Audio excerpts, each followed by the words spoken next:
Happy Sunday night. I am back a little early than I intended to be for spring break. So if it looks like I'm in my jammies, I absolutely am. I am not out of spring break mode yet. I don't think I realized how badly I needed vacation until I kind of took one. Yes, as you might have seen in your email inbox, I did a Disney cruise with my oldest daughter, and then turned around and went to my father-in-law's house in Telluride for the final week of ski season, which was a big change going from Miami to Telluride, but we made it through. I came back a little early because, as my private clients found out the hard way, I meant to get everything done before I left. I got April up like in the nick time, which I'm proud of, with only one mistake. You might have noticed it starts on the wrong day, so you might need to unapply and then reapply your plan after you catch that error. And I'm very, very sorry. I would have fixed it, but except for there was a big snowstorm that knocked out our internet access while I was in Telluride, which is why we came back a little bit early. And I'm going to get on top of all my private clients tonight. I sincerely apologize for the delay, but here we go. If it isn't done by tonight, it will be by the morning. So hopefully you are winning at life just as much as I feel like I am. And I'm also, one more note, I'm sorry I have not been active in the Facebook groups this week. And that was less because I was around, but more because there's the local election is on Tuesday. And I just don't want to, I've already submitted my ballot and I just don't want to see or any of the last minute ads or any of the, I needed to really kind of unplug from that. And the only way I could do that was to stay away from Facebook. So I'd been doing that. And I apologize if you've missed me. I promise I will be back my usual self in more places come Wednesday morning. But for now, you've got Coach Takia and Coach Kavlin, who are wonderful. And I know I can't look at them enough personally. So here we go. We might have weekly. I don't think we have any weekly wins. And again, that's my fault because I have not been looking in the Facebook group. But Karina Terry, Erin White got 6 runs in this week and says she feels great. That's a big win. Congratulations, Erin. We've got some new members this week in Fitness Protection. Hello to all of you. I do this on Sunday nights. You can tune in or you don't have to, but it's just an easy way since a lot of people, as things are building back up, and ramping back up in the running world. A lot of people tend to have same questions, similar questions, or just like hearing what other people are talking about. So that's one of these reasons I do the live broadcast. You have 2 ways of getting answers from me. One is the live broadcast. 3 really. The live broadcast, the one-on-one, we can talk in office hours. Those are free to you. And then finally to tag me in any of the threads on Facebook. I will come in and ask right away and answer it as quickly as I can. But with that said, I really appreciated your April reflection on training to train. Thank you. I'm really glad that resonated. I don't have any races coming up and don't even recognize the person I was or the person I was who used to complete training plans and run half marathons.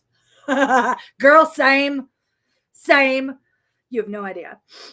With no race and no race on the horizon, what might be a good smaller goal? So I start this by saying I ran a 5K recently and I loved it. Before COVID, before all of this, comparison is the thief of joy. Like, we know that we can't really compare ourselves to who we used to be, but part of the reason I started Fitness Protection, who I am and do what I do, was I really wanted to get away from this data-driven, and I'm a numbers person, right? I went to Wharton. I was an investment banker. I like numbers as much as the next person. What I don't like is the tendency for people to use numbers to manipulate each other, let alone to come to a bad outcome. We should use numbers to come to good outcomes, to better solutions. And every runner I've ever met only makes themselves feel like crap. Could have been faster, could have done this, should have done that, should have been with this group. My easy effort pace should be this. And it's a whole bunch of shoulds that doesn't lead to anything good, let alone being able to take pride in a moment when you actually meet your goals, because it feels like it's always the shifting things, this comparison of shifting. So I tell you that to tell you this, I have not raced in forever, and I have an entry to the New York Marathon that I cannot defer again. And I went ahead and, I'm taking the option. I went ahead and paid. I might race it. I might not. And yes, it's a luxury to be able to say that's a lot of money. to maybe or may not spend, but I want the option and the time to think about it. It's a big commitment. I don't know that I'll be able to train for. I don't know that my body is going to want to do it, but I'm not ready to count it out completely because I am in a better place than I was last year, both physically, mentally, and from a time perspective. All my kids are in school. There are no clear no's, but I keep adjusting my expectations downward because I know what a marathon feels like in a body that isn't really ready for it. So we'll see how ready I feel if I want to go later. But I haven't really thought outside of that paradigm because all I've ever done are marathons. Why? Marathons aren't really hard. I mean, they're not hard effort, right? Yes, they're really long and they hurt. But 5Ks hurt, right? When you actually race a 5K the way you're supposed to race a 5K, your lungs feel like they're being ripped out of your chest. It's unnatural. It's awful. It's horrible. And these are paces. There's a reason. Like, a lot of people who come to me don't really understand what the pacing difference is for different distances, right? So, it's like that number, it's the one number to rule them all, and that is your identity. So, we're doing a 20-miler this weekend. I wanted to make sure I'm with the right people. What kind of pace are you shooting for? 8-minute miles. Okay, great. So what's your 5K pace? 8-minute miles. And your 10K pace? 8-minute miles. And your marathon, let me guess, 8 minutes. Yeah, 8-minute miles. Okay, and what's your marathon PR? 5:32. Okay, that's not 8-minute miles, y'all. So what's your 5K PR? 37. Okay, that's not 8-minute miles. Something is wrong. With that math ain't mathin', to quote Coach Nakia. So to that end, but it's so hard to think out of that. I tell you all that to tell you this. Since we're coming back into this in a different era, in different bodies, let's do all of this differently. Pick a 4-mile race. Have you ever done one before? There's one coming up in New York in April. Other places, these random 7K distances are catching on. And you know what's cool about that? What's a good time for a 4-miler? You probably don't know. You'd have to stop and think about it. It doesn't roll off the tongue or pop out of your brain the same way 5K, 10K, half, full might, right? And so with that, you might be able to show up, just do your thing, see where your body's at, and be good with that, right? Let's pick something small and something fun, like the Castaway Key 5K that I did on this Disney cruise, right? It was in the middle of the day. It was hot AF.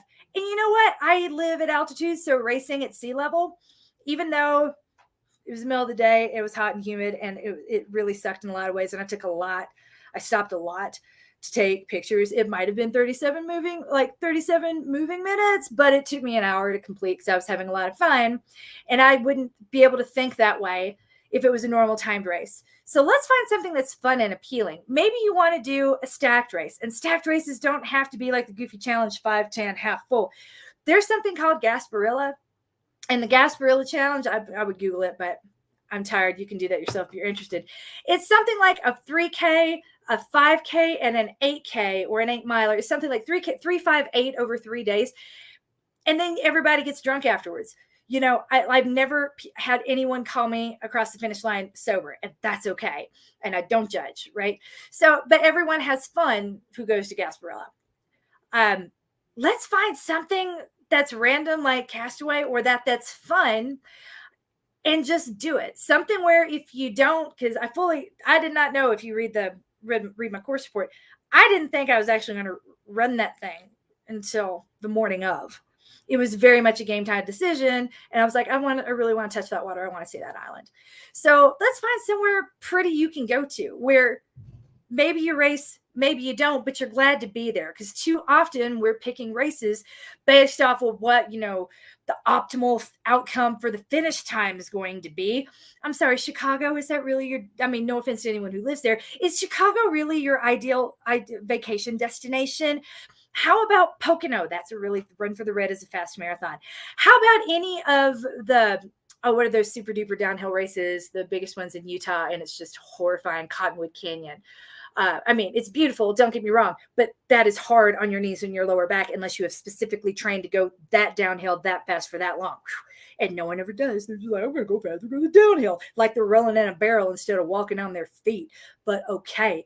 So But even Big Cottonwood, is that your ideal vacation destination? No, probably not.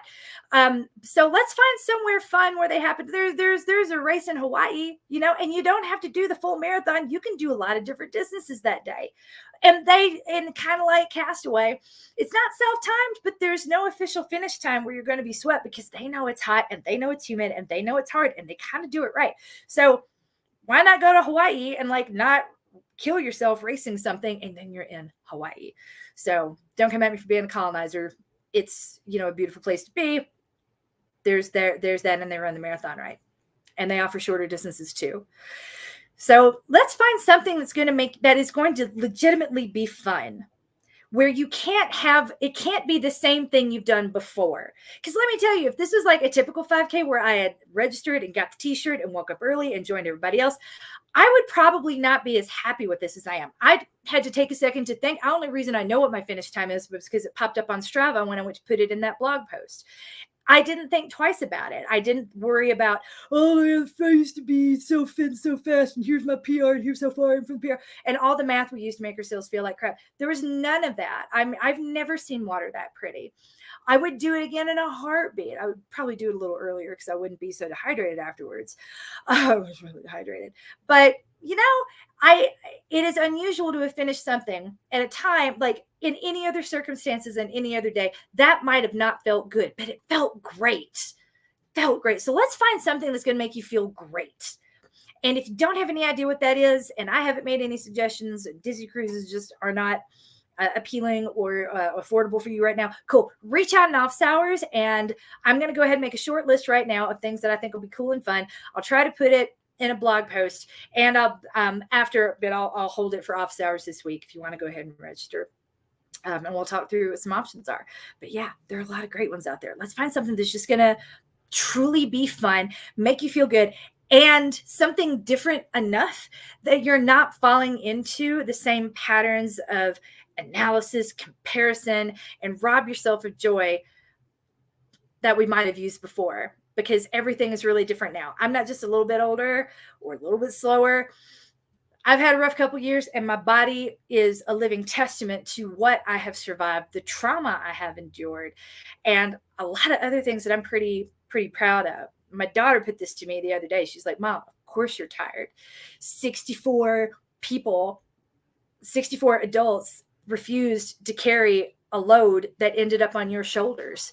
Like, gosh, no wonder you're tired. And I'm like, damn, 11-year-old. Okay.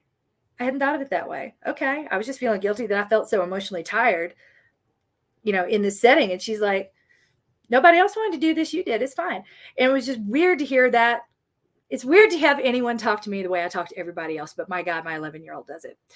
So that was sort of the perspective resetting, that whatever it is you're thinking about yourself, people looking at you are probably not thinking along the same lines, right? It's that we have survived. It's not that we're weaker or bigger or slower or lesser in any way. It's that, like, damn, we are still here. There are mornings I get up and I don't think about the person I used to be. I can't. I don't, but I barely recognize her. I used to be the person who got up out of bed and taught other people how to get out of bed at 5:30 in the morning and get runs done. I don't know when I'll be able to do that again. Not just because of the way my neighborhood has changed, and I don't feel comfortable running before dawn anymore, and might not until we've done something about, the migration into our area. But that aside, like, I don't know if I'll ever be that MK again.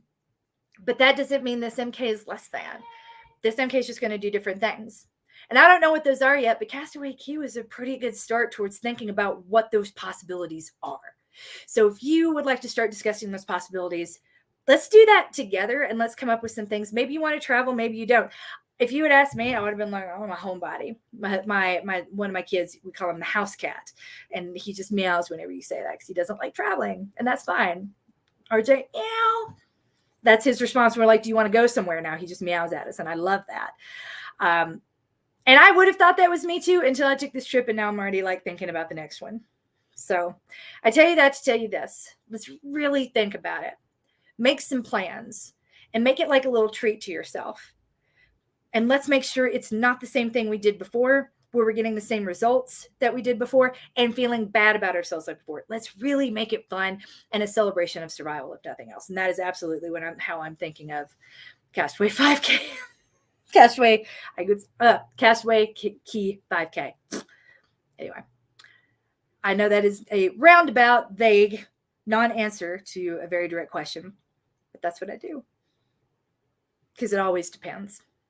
But what never depends is the fact that you are coached and loved and winning at life. The world is your oyster. Let's make our next steps. Let's make them thoughtfully. Okay. And one last note. If you are determined, if marathon is your distance, that's all you want to do, and that is cool. That is fine. Again, no judgment here. We really need 3 solid months in maintain before getting into the ramp. 2 is enough if you've been running. But if you haven't really been running, if you've been doing like 1 run during the week, but you've always gotten the long run done, we need to up it a little bit. Like, let's spend this month trying to up it, next month actually upping it, 2 months of solid maintain, and then 10-week ramp. Okay. Only because, like, again, we don't want to get there and not be prepared, because if you're not prepared, you're not going to have a good time. Right. So tell you this, you're loved. It's going to be okay. 2 months is good. 3 is better and really what we need to go for. So this month we are train to see where we're going to go, if anywhere. And you know what? It might be nowhere, or it might be a self-timed race running by yourself on a beautiful private island in the Caribbean. There is no losing in that scenario. And no one has asked me about finish time, because really, who cares? Disney's private island, right? There's something just as good and just as fun waiting for you. Can't wait to help you find it. Have a great week, y'all.